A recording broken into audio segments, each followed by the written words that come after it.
கொள்கை அறியா கொடியோர் வினைகள் குவளையத்தை தாக்குது.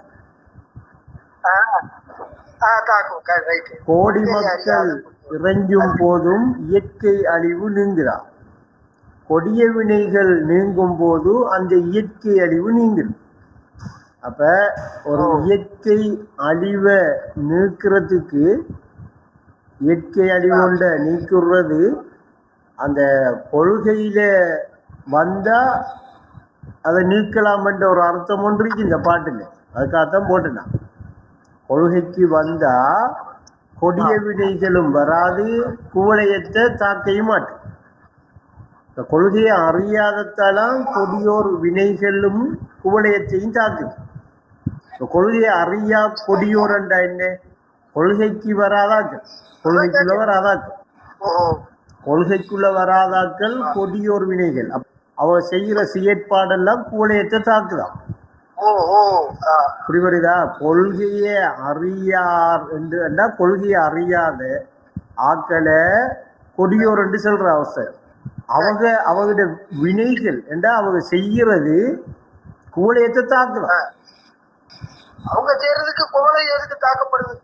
ஏனென்றா குவளையமும் கொள்கையும் வேறு விஷயம் இல்லை. இப்ப நீங்க கொள்கை என்று அறிய வேண்டிய விஷயமும் இந்த குவளையம் என்கிறது ஒரே விஷயம்தான். கொள்கை என்று ஒன்றையும் குவளையம் என்று இன்னொன்று இருக்கிறதாக கருதுகிறது தான் கொள்கையை அறியாதாக்க. கொள்கை என்று நீங்க அறிய போறீங்க இந்த குவளையத்தை தான். குவளையம் யாவுமே மதுகராக அமைந்து விடும். கொள்கையை அறிஞ்சீங்களா குவளையம் யாவுமே மதுகராக அமையும். இப்ப கொடிய வினைகள் இடம்பெறதுக்கு இடன்பாடு இல்லை, கொடிய வினைகள் நடக்கிறதுக்கு இடன்பாடு இல்லை. அப்ப கொள்கையை அறியாதவங்களை இதுல கொடியோர் என்று சொல்றாங்க. கொள்கையை அறியாதவங்க. அப்படி கொள்கையை அறியாதவங்க செய்யறதுதான் கொடியோர் வினைகள் என்றும் சொல்றாங்க. அந்த கொள்கையை அறியாத கொடியோர் வினைகள் செய்யறதுதான் குவளையத்தை தாக்குதுன்னு சொல்றாங்க. அப்ப அப்படி குவளையத்தை தாக்குறது, கோடி மக்கள் இறைஞ்சும் போதும் இயற்கை அழிவு நீங்குதாண்டு கேட்காங்க. கோடி மக்கள் ஒன்றா கூடி ஒரு இடத்தை சேர்ந்து கேட்கறதால இன்னைக்கு அந்த இயற்கை அழிவு நீங்குதா என்று கேட்காங்க. இயற்கை அழிவு நீங்குமான்னு கேட்காங்க. அந்த பாட்டுல இப்ப அந்த மாதிரி சாய்ந்து எனக்கு புரிபடுதா? ஆனா அந்த கொடிய வினைகள் நீங்கும் போதண்டா, கொடிய வினைகள் நீங்குறேன்டா அந்த கொள்கைக்குள்ள வரணும், கொள்கையை அறியணும். கொள்கையை அறிஞ்சாலண்டா கொடிய வினைகள் நீங்கும். அதால இயற்கை அழிவு நீங்கிடுமா? இந்த ஒரு அழிவு வருகுதுண்டா அந்த அழிவை நீக்கிறதுக்கு இருக்கிற வழி அந்த கொள்கையை அறிகிற இடத்துக்கு அந்த மக்கள் வாரதுதான். வந்த இயற்கை அழிவு வராது.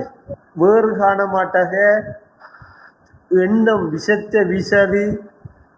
அதை விளங்கி கொள்றதுக்காகத்தான் என்ன செய்யுது அந்த பாட்டை போட்டேன். இந்த இயற்கை அழிவை நீக்கிறதுக்கு இருக்கிற ஒரே ஒரு வழி கொடிய வினைகளை நீக்கிறது.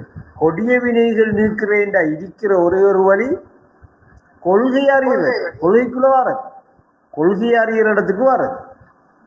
அவ கொள்கை அறியாம இருக்கிறதால அப்ப வேறு காண்றதால அந்த வேறு காண்ற எண்ணத்தில வார எல்லாமே என்ன செய்யுதுன்னா குவளையத்தை தாக்குதுங்க. அப்ப அப்படி தாக்கம் ஒன்று இருக்கக்குள்ள கோடி மக்கள் இறைஞ்சும் போது இயற்கை அழிவு நீங்குதா ஆண்டு கேட்காங்க. இப்ப நாம நீங்குதா ஆண்டு கேட்கறதுக்கு ஓமா இல்லையாண்டு பதில் சொல்லணும். நீங்குது இல்லை. இப்ப இயற்கை அழிவு நடந்துட்டு தானே. எத்தனை கோடி மக்கள் இப்ப இறைஞ்சி கேட்டுக்கிட்டு இருக்காங்க இயற்கை அழிவு வரக்கூடாதுன்னு சொல்லி. எத்தனை மக்கள் விரும்புறாங்க, எத்தனை மக்கள் கேட்காங்க. அதையெல்லாம் தாண்டி இயற்கை அழிவு வந்துக்கிட்டு தான் இருக்கின்ற. அதுக்கு காரணம் ஒஸ்தாது சொல்றது கொள்கை அறியாம செய்கிற கொடியோர் வினை. கொள்கை அறியாதவங்களை கொடியோர்னு சொல்லி அவங்க செய்கிற வினைகள் தான் கோளையத்தை தாக்குது. அதனால இயற்கை அழிவு வருகுது. அப்ப அந்த இயற்கை அழிவை நீங்கிறேன்டா அந்த இயற்கை அழிவு நீங்கிடணும்டா கொடிய வினைகள் நீங்கணும். கொடிய வினைகள் நீங்கிறேன்டா என்ன செய்யணும்? கொள்கையை அறிகிற இடத்துக்கு வரணும். அப்போ கொள்கையை ஏற்றுக்கொள்ற இடத்துக்கு வரணும். இப்ப அதுதான் இப்ப நாம எடுக்கிற முயற்சி. எடுக்கிறதுக்குரிய அடிப்படை காரணங்கள்ல அதுவும் உண்டு. இந்த இயற்கை அறிவை நீக்கிறதுக்காக இந்த கொள்கையை என்ன செய்யறோம்? கொள்கையை நிலைப்படுத்துறோம். கொள்கையை அறிகிற மக்களை என்ன செய்யறோம்?